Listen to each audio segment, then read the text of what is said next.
Good morning everyone and welcome to my kitchen. Today we are going to have an old-fashioned way of preserving food, but it's going to have a little bit of a modern twist to it. I just got my recipe box that was my grandma's, and she was plain, and she has lots of recipes that we are going to be working on. All kinds of recipes. But today we are going to be making strawberry jelly. Now before you think, oh my goodness, not another strawberry jelly recipe, this one is very different. And I'm trying to look for it here. I'm trying to find it in my box here. But it's really easy to make. Basically, you're going to have 5 cups of strawberries and 7 cups of sugar. Now you can also go without so much sugar in it, but her recipes are absolutely amazing. So she has so many things that we are actually going to be working on. I want to tell you a little memory that I have was we would go to my cousin's house, and when they had a garden, it was not like my little garden. Their garden was huge. They would call it truck farming. So they would have a big garden and they would sell their produce. Well, we would always go and pick the strawberries, my cousins and I, and we would run barefoot with our dresses, and we would quick grab some because we were not allowed to have that many because they were very strict on what all we could eat. Because we would eat a lot of stuff, and this brings back memories. So I have some strawberries that were in the freezer. I'm gonna make some strawberry jelly for all of you today, but the modern twist is we're going to add some chia seeds. Now, chia seeds is something that my grandma would have never heard about. She would not have known what chia seeds are, but USDA regulated recipe. I did do a lot of research online. There are half of the people say you can't do it, while the other half of the people do make it. Because it is high acid, I don't have a problem with that. So you will hear me say things like I don't do certain things, water bath canning. That's simply if it's not high acid. Now, if it's high acid, I'll do anything water bath canning. Or I will pressure can it. So I like to pressure can everything. When in doubt, I always like to do it that way. But my grandma did not pressure can. She did not pressure can her vegetables. Now, she did not can meat. But I do have a photo somewhere, and I need to find it, of her working on her green beans, and she used a water bath. So, with that being said, let's get started. We're gonna go ahead and I'm going to mix this up with the sugar, and then we're gonna put it over the stove. Another thing that I really enjoy is I love the old cookbooks. This one here is from 1956. I think it's 56, and this one here is European.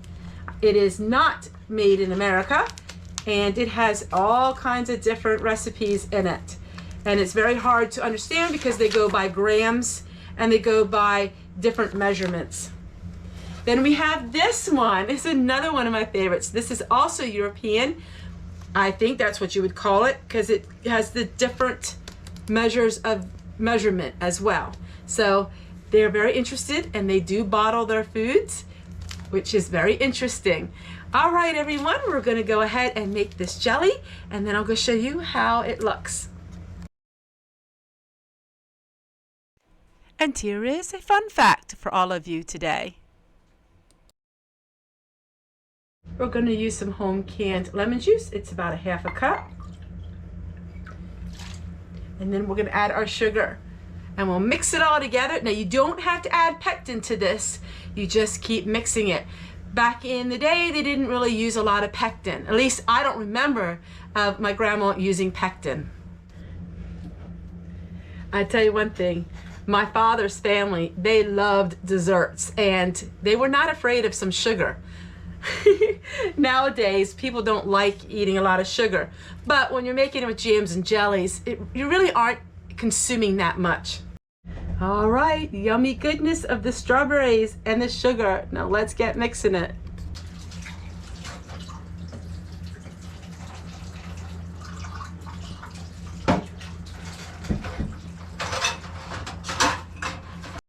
All right, so everything is done. We know the jam is done when it coats the spoon.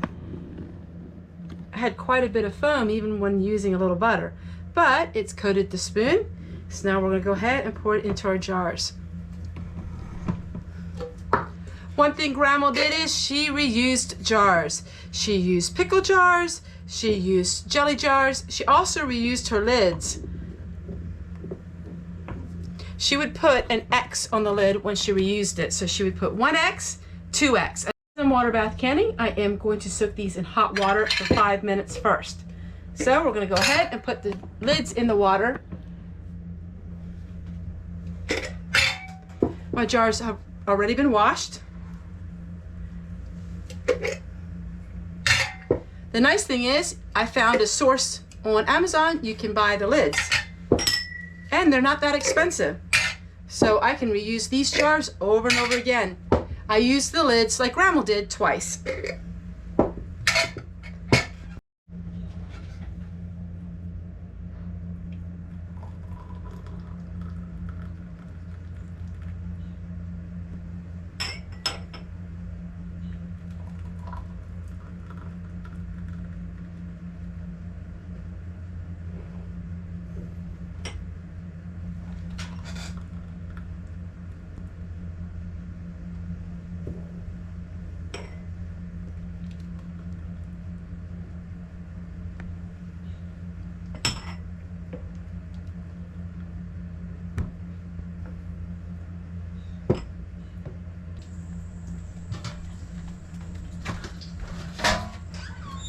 Nothing like using Grandma's canner to have Grandma's recipe.